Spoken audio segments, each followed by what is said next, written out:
So if you have been living under a rock over the last few days, you might not be aware that America and Israel have bombed Iran.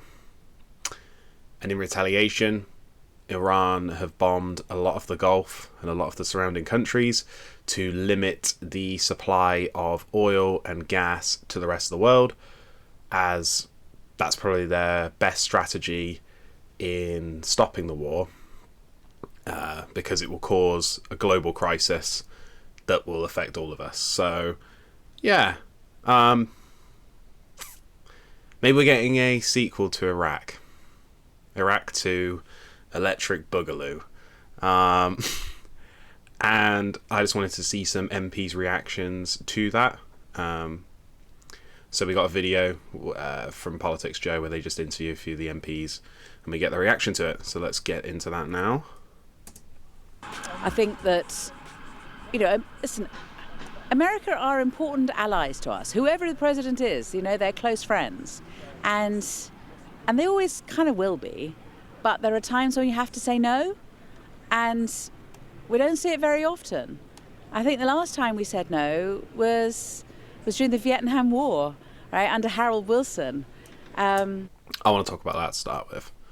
I don't know how familiar you guys are with UK political history. Harold Wilson was a Labour Prime Minister who, looking back on history, I would say was one of the best Prime Ministers we ever had. And he's not talked about in a positive light enough. There was an economic crisis in the 70s, which ultimately caused his demise, but that again was a global oil issue around Saudi, which caused inflation across the world. So I don't think it was really to do with any specific thing that he did in office. But major things that he did do: he denied America's call to join them in the Vietnam War. That was absolutely huge, because that's one of the most atrocious wars the West have ever initiated. He also legalized homosexuality, he legalized abortion, and he legalized divorce, essentially. Women were more free to get divorces. Obviously wasn't perfect, but he enabled it so that there was a bigger chance that they could get a divorce. So a lot of social changes happened in the 70s under Harold Wilson. And he was a working class man. He was a socialist. He was a proud socialist. And I think history is very unkind to him, but he's one of the best prime ministers we've ever had. And a large part of that was due to his rejection to America over the Vietnam War. But Keir Starmer has just said no. And that's great. Whilst at the moment there is theoretically some distance between Starmer and Trump on this, I don't believe the reality is that at all. And when questioned then next about the supply of parts, the supply of information and this, Britain is clearly in lockstep with the United States on this. He's just said no. He says there's no plan, there's no legality, we're not doing it. And you're confident that that line will hold even if things escalate? There are a million variations of what could happen in the Middle East. I mean, that's the trouble. We haven't. The Americans and the Israelis have unleashed something that they don't know where it's going or what the end of it is going to be. I mean, I can't say that we won't get sucked in at all if large numbers of British citizens start getting killed and we need to defend them. I don't know. But as a matter of principle, we're not getting involved in attacking Iran. A few of them. Yeah, I think that's going to age poorly. I think Corbyn was spot on. I think he's saying this now because he doesn't want to get into a war with Iran. But when push comes to shove, we're America's poodle. So we will join in with this war. It will be worse than Iraq, because at least with Iraq there was 12 to 18 months of build-up in which we were thinking, umming and ahhing about it, and obviously in the wake of 9/11 there was a lot more aggressiveness to eliminate that threat. This came out of nowhere. They obviously talked about Iran having a nuclear program last year. They did light bombings and they said it was destroyed, so there was no need for any further action. They were then in peace talks with Iran recently, and out of nowhere, they then just bombed them. We know why they bombed them.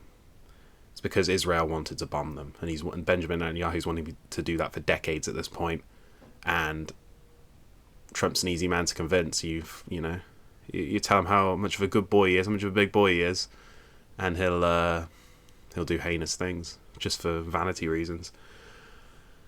So I think that we will end up getting fully sucked into this war, and we will look back on it in a few years' time the same way we look back on Iraq and say how horrendous it was. But at the moment, the Conservatives especially, they want us to attack Iran. And there's discourse I've had, conversations I've had with people, there are a lot of people that are like, well, we need to stop them, they're a horrible regime. No one's denying that. No one's saying that, oh, Iran's a really democratic country and why are you doing this to such an amazing country?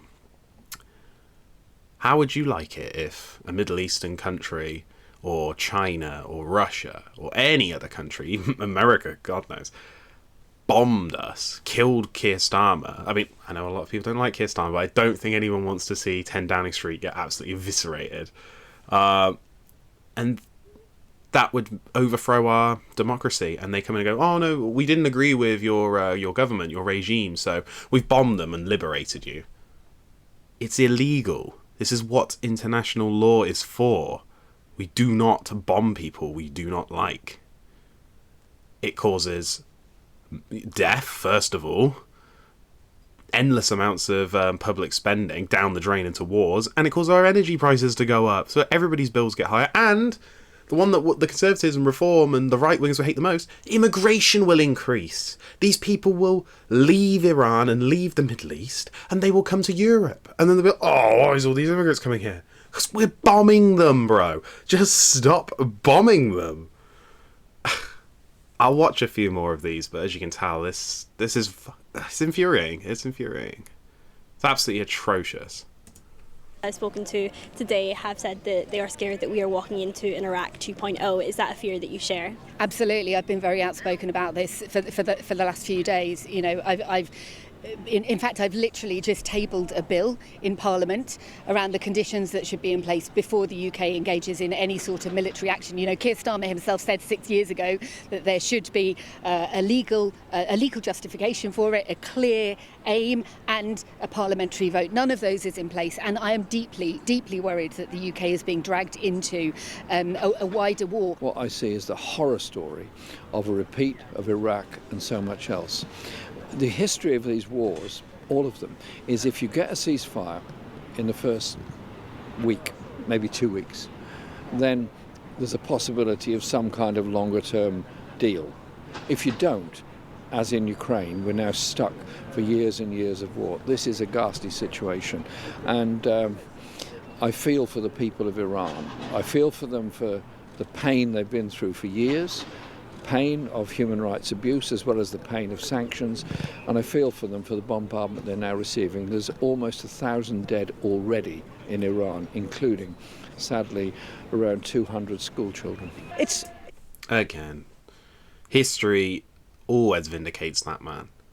I'm not saying he's right 100% of the time on everything, but Jeremy is so often correct, and every big international political war or incursion, anything like that, he's always been on the right side of history. Because he takes a humanitarian stance. That's all it is.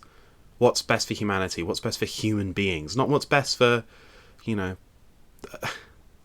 the American president or the oil companies or the gas companies or the tyrants across the world. What's best for humanity? And when you keep that framework at the centre of your morality, you will come to the right decision. And like he said, we have a couple of weeks to see a ceasefire, to de-escalate. Otherwise, we'll be stuck in this war for years. We'll have Ukraine-Russia, we'll have Israel-Palestine, we'll have America and Israel versus the rest of the Middle East. And we'll all pay the price. Sorry, that was a bit depressing. I haven't covered the Iran war yet. I waited a few days just to see what would happen. And to be honest, I think it's just going to get worse. Like, comment and subscribe. if you want to see more political content from me. And yeah, have a nice day. See you guys.